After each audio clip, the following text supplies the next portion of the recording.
ಆ, ಇವತ್ತೇನು ಭಾರತ ದೇಶದಲ್ಲಿ ಬಡ ಜನ ಮಹಿಳೆಯರಿಗೆ ಬಡವರಿಗೆ ವಿಶೇಷವಾಗಿ ಮಹಿಳೆಯರ ಆರ್ಥಿಕ ಸಬಲೀಕರಣ ಒಂದು ಉದ್ದೇಶದಲ್ಲಿ 2000ನೇ ಇಸ್ವಿಯಲ್ಲಿ ಪ್ರಾರಂಭ ಆದಂತ ಶ್ರೀ ಶಕ್ತಿ ಯೋಜನೆಗಳು ಇವತ್ತು ಅಂತಾರಾಷ್ಟ್ರೀಯ ಜಾಲಕ್ಕೆ ಸಿಲುಕೊಂಡಿರ್ತಕ್ಕಂಥದ್ದಿದೆ. ಅಂತಾರಾಷ್ಟ್ರೀಯ ಈ ಮೈಕ್ರೋ ಫೈನಾನ್ಸ್ ಜಾಲಕ್ಕೆ ಸಿಲುಕೊಂಡಿರ್ತಕ್ಕಂಥದ್ದು ನಾವು ನೋಡ್ತಾ ಇದ್ದೀವಿ. ಇವತ್ತು ಪ್ರತಿ ಗ್ರಾಮದಲ್ಲಿ ಮತ್ತೆ ಸ್ಲಂಗಳಲ್ಲಿ ವಿಶೇಷವಾಗಿ ಆರ್ಥಿಕವಾಗಿ ಹಿಂದುಳಿದಿರ್ತಕ್ಕಂಥ ಮಹಿಳೆಯರ ಸಬಲೀಕರಣ ಅಂತ ಹೇಳಂತ ಒಂದು ದೃಷ್ಟಿಯಲ್ಲಿ ಇವತ್ತೇನು ಬಡತನ ನಿರ್ಮೂಲನೆ ಮಾಡ್ತೀವಿ, ಮಹಿಳೆಯರ ಆರ್ಥಿಕ ಶಕ್ತಿಯನ್ನ ಉತ್ತೇಜಿಸ್ತೀವಿ ಅಂತ ಹೇಳಿ ಈ ಮೈಕ್ರೋ ಫೈನಾನ್ಸ್ ಗಳು ಮಾಡಿದ್ರು.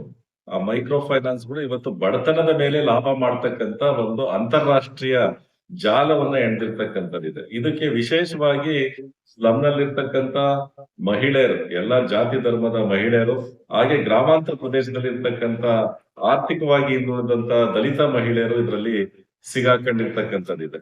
ಹಾಗಾಗಿ ಈ ಒಂದು ಮೈಕ್ರೋ ಫೈನಾನ್ಸ್ ನಿಂದ ಇವತ್ತು ವ್ಯಾಪಕವಾಗಿರ್ತಕ್ಕಂಥ ಮಹಿಳಾ ಹಕ್ಕುಗಳ ಉಲ್ಲಂಘನೆ ಆಗ್ತಾ ಇದೆ, ಮತ್ತೆ ಮಾನವ ಹಕ್ಕುಗಳ ಉಲ್ಲಂಘನೆ ಆಗ್ತಾ ಇದೆ. ಹೀಗಾಗಿ ಇದನ್ನ ಒಂದು ರಾಷ್ಟ್ರ ಮಟ್ಟದಲ್ಲಿ ಮತ್ತೆ ರಾಜ್ಯ ಮಟ್ಟದಲ್ಲಿ ಸರ್ಕಾರಗಳ ಗಮನ ಸೆಳೆಬೇಕು ಅಂತ ಹೇಳಿ ಇವತ್ತು ಸ್ಲಂ ಜನಾಂದೋಲನ ಕರ್ನಾಟಕ ಮತ್ತೆ PUC ಅಲ್ಲಿ ಕರ್ನಾಟಕದಿಂದ ಇದರ ಒಂದು ಸತ್ಯ ಶೋಧನೆಯನ್ನ ಮಾಡಿ ಒಂದು ಸಾರ್ವಜನಿಕ ಅಹವಾಲನ್ನ ಏರ್ಪಡಿಸೋದ್ರ ಮುಖಾಂತರವಾಗಿ ಒಂದು ಈ ನೀತಿ ನಿರೂಪಣೆಯಲ್ಲಿ ಇರ್ತಕ್ಕಂಥ ಸರ್ಕಾರಗಳ ಗಮನವನ್ನ ಸೆಳೀತಾ ಇದೆ. ಯಾಕಂದ್ರೆ ಇವತ್ತು RBI ಗೈಡ್ಲೈನ್ಸ್ ಅನ್ನ ಉಲ್ಲಂಘಿಸಿ ಇವತ್ತು ಮೈಕ್ರೋ ಫೈನಾನ್ಸ್ ಗಳು ತಮ್ಮ ಮನಸೋ ಇಚ್ಛೆ ಒಂದು ಬಡ್ಡಿಗಳನ್ನ ಇವತ್ತು ಆಗ್ತಾ ಇರ್ತಕ್ಕಂಥದ್ದಿದೆ. ಹಾಗಾಗಿ ಇವತ್ತು ಸ್ಲಂಗಳಲ್ಲಿ ಮತ್ತೆ ವಿಶೇಷವಾಗಿ ಗ್ರಾಮಾಂತರ ಪ್ರದೇಶದಲ್ಲಿ ಮಹಿಳೆಯರು ನೆಮ್ಮದಿಯನ್ನ ಕಳ್ಕೊಂಡು ಮನೆಗಳನ್ನ ಬಿಟ್ಟು ಊರುಗಳನ್ನ ಬಿಟ್ಟು ಹೋಗ್ತಕ್ಕಂತ ಪರಿಸ್ಥಿತಿ ನಿರ್ಮಾಣ ಆಗ್ತಾ ಇದೆ. ಇದು ಮುಂದಿನ ಇನ್ನೂ ಒಂದು 2 ವರ್ಷಕ್ಕಿಂತ ಆಗಂತಕಾರಿಯಾಗಿರ್ತಕ್ಕಂಥ ಒಂದು ಬೆಳವಣಿಗೆಗಳು ನಡೀತಕ್ಕಂಥ ಒಂದು ಸಂಭವ ಇರೋದ್ರಿಂದ ಈಗ ಸರ್ಕಾರ ಮಧ್ಯಪ್ರವೇಶ ಮಾಡಿ ಈ ಮೈಕ್ರೋ ಫೈನಾನ್ಸ್ ಗಳಿಗೆ ಕಡಿವಾಣ ಹಾಕ್ಬೇಕು ಅಂತಕ್ಕಂಥ ಒಂದು ಆಗ್ರಹವನ್ನ ಈ ಸಂದರ್ಭದಲ್ಲಿ ಮಾಡ್ತಾ ಇರ್ತಕ್ಕ. ಈ ಮೈಕ್ರೋ ಫೈನಾನ್ಸ್ ಗಳು ವಾರದ 7 ದಿನಗಳಲ್ಲೂ ಸಹ ಮಹಿಳೆಯರಿಗೆ ಈ ಸಾಲವನ್ನ ಕೊಡ್ತಾ ಇರ್ತಕ್ಕಂಥದ್ದಿದೆ. ಈಗ ಅವರ ಒಂದು ಫೀಸಿಬಿಲಿಟಿ ಸ್ಟಡಿಯನ್ನ ಮಾಡಿ ಒಂದು ಈ ಅಂತಾರಾಷ್ಟ್ರೀಯ RBI ಗೈಡ್ಲೈನ್ಸ್ ಇರ್ತಕ್ಕಂಥದ್ದು ಕನಿಷ್ಠ 2-3 ಸಂಘದಲ್ಲಿ ಮಾತ್ರ ಅವ್ರಿಗೆ ಒಂದು ಫೈನಾನ್ಸ್ ಅನ್ನ ಕೊಡಬೇಕು ಅಂತ ಇದೆ. ಆದ್ರೆ ಇವರು ಎಲ್ಲಾ ಮೈಕ್ರೋ ಫೈನಾನ್ಸ್ ಗಳ ಸ್ಪರ್ಧೆಗಿಳಿದೆ ವಾರದ 7 ದಿವಸನೂ ಸಹ ಅವ್ರಿಗೆ ಫೈನಾನ್ಸ್ ಅನ್ನ ಕೊಡ್ತಾ ಇರೋದ್ರಿಂದ ಅವ್ರ ಆರ್ಥಿಕವಾಗಿ ಯಾವ ದುಡಿಮೆಯನ್ನ ಅವಲಂಬಿಸಿ ಫೈನಾನ್ಸ್ ಅನ್ನ ಕೊಡ್ತಾ ಇದ್ದಾರೆ ಅಂತ ನಮ್ಗೆ ಗೊತ್ತಿಲ್ಲ. ಈಗ ಮನೇಲಿರ್ತಕ್ಕಂಥ ಪುರುಷರ ಒಂದು ಕೆಲಸವನ್ನ ಅವಲಂಬಿಸಿ ಮಹಿಳೆಯರಿಗೆ ಒಂದು ಈ ಮೈಕ್ರೋ ಫೈನಾನ್ಸ್ ಗಳನ್ನ ಕೊಡ್ತಾ ಇದ್ದಾರೆ. ಆದ್ರೆ ಸೀಸನ್ ವೈಸ್ ಕೆಲಸ ಇರತಕ್ಕಂತ ಸಂದರ್ಭದಲ್ಲಿ ಗಂಡಸರಿಗೂ ಸಹ ಕೆಲಸಗಳು ಸಿಗ್ದಲೇ ಇರ್ತಕ್ಕಂಥ ಸಂದರ್ಭದಲ್ಲಿ ಅವ್ರಿಗೆ ಕಟ್ಲಿಕ್ಕೆ ಆಗೋದಿಲ್ಲ.